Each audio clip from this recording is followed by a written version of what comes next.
Hi అండి, welcome to foodie and travel by Battu. So ఈరోజు మనం చేయబోతున్నాము నత్తలు పచ్చెనగపప్పు కూర అండి. దీనికోసం మేము నత్తలు అయితే తీసుకొచ్చాము. లాస్ట్ వీడియో ఎవరైనా మిస్ అయ్యి ఉంటే డిస్క్రిప్షన్లో లింక్ ఇస్తాను. ఏం కూర అనుకుంటున్నారా, నత్తల కూర ఆల్రెడీ చేసామండి. సో ఈరోజు మనం కొంచెం పచ్చెనగపప్పు అయితే వేసి డిఫరెంట్గా అయితే చేయబోతున్నాము. సో మాకు మెసేజ్ వచ్చిందనమాట, పచ్చెనగపప్పుతో ఒకసారి నత్తల కూర చేయమని. సో దానికోసం మేము ఈరోజు పచ్చెనగపప్పు నత్తల కూర అయితే చేస్తున్నాము. దీని క్లీనింగ్ అయితే చాలా టైం పడుతుందండి. అందుకే ఒక నిమ్మకాయ, కాస్తంత ఉప్పు, కల్లుప్పు వేసుకున్నాను. నార్మల్ సాల్ట్ కూడా వేసుకొని దీన్ని బాగా వాష్ చేసుకోవాలి. జిగురు అలాగే నీసు వాసన పోవాలన్నమాట.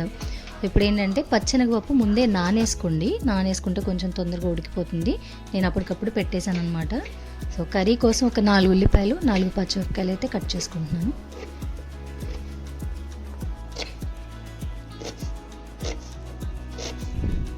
సో ఈరోజు వచ్చి నత్తలు మనం ఒకసారి ఉడికించిన తర్వాత మనం కూర అయితే వండబోతున్నాం అనమాట.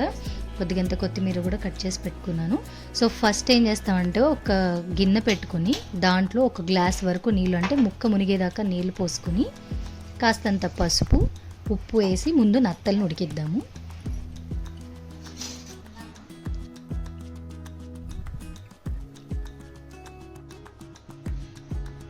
చూసారు కదా, పైన ఒక లేయర్ ఫామ్ అయింది. పొరపాటును కూడా దాన్ని కదపకండి.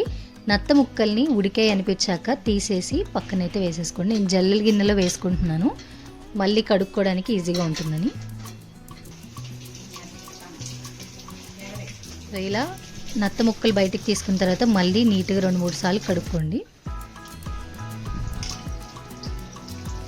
ఇంకా ఏమైనా జిగురు ఉండుంటే మొత్తం ఇప్పుడు పోతుందన్నమాట ఇలా కడిగినప్పుడు.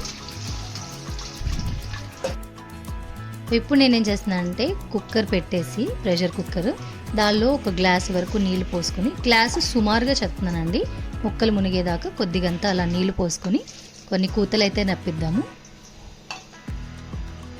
ఇదేంటంటే నత్త ముక్కలు తొందరగా ఉడికిపోయాయి అనుకోండి, కూరలో మళ్ళీ ఉడికితే మెత్తగా వస్తుందన్నమాట.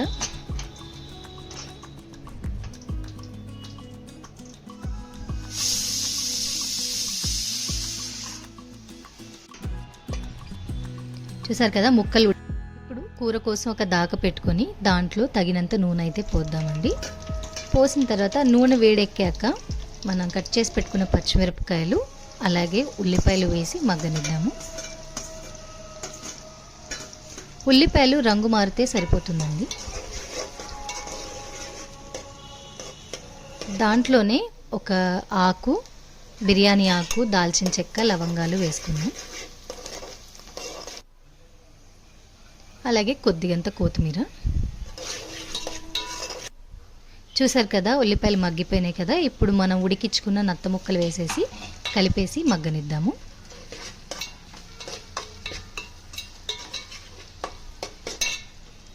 మనం ఆల్రెడీ ఒకసారి ఉడికించి తర్వాత మళ్ళీ కూతలు రప్పించాం కాబట్టి దానిలో నీసు వాసన అయితే ఉండదండి.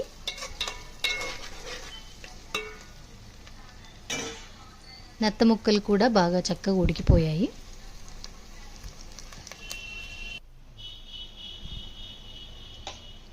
దానిలోనే చిటికెడు పసుపు, అలాగే కొద్దిగంత కల్లుప్పు వేసుకున్నాను. సాల్ట్ ఉంటే సాల్ట్ కూడా వేసుకోవచ్చు మీరు. 1 స్పూన్ నుంచి 2 స్పూన్ల వరకు అల్లం వెల్లుల్లి పేస్ట్. అల్లం వెల్లుల్లి పేస్ట్ ఫ్రెష్గా ఇంట్లో పట్టుకోండి, టేస్ట్ వాసన బాగుంటుంది కూరకి. ఇది నేను ప్రతి వీడియోలో చెప్తున్నాను, మళ్ళీ చెప్తున్నానండి. అలాగే తగినంత కారం.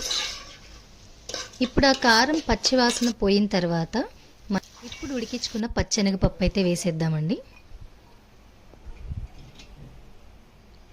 ఒకసారి చక్కగా కలబెట్టేసుకోండి.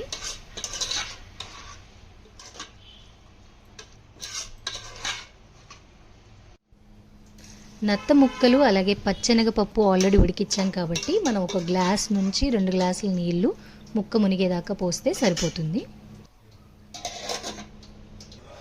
ఇప్పుడు మరగనిద్దామండి.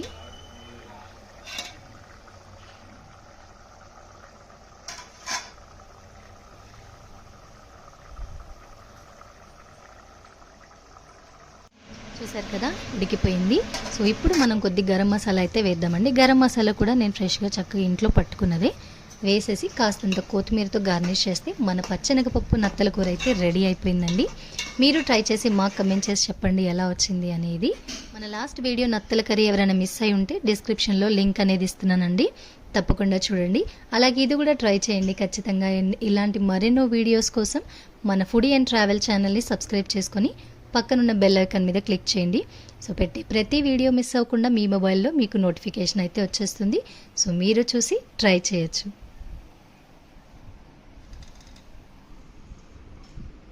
Thanks for watching our video.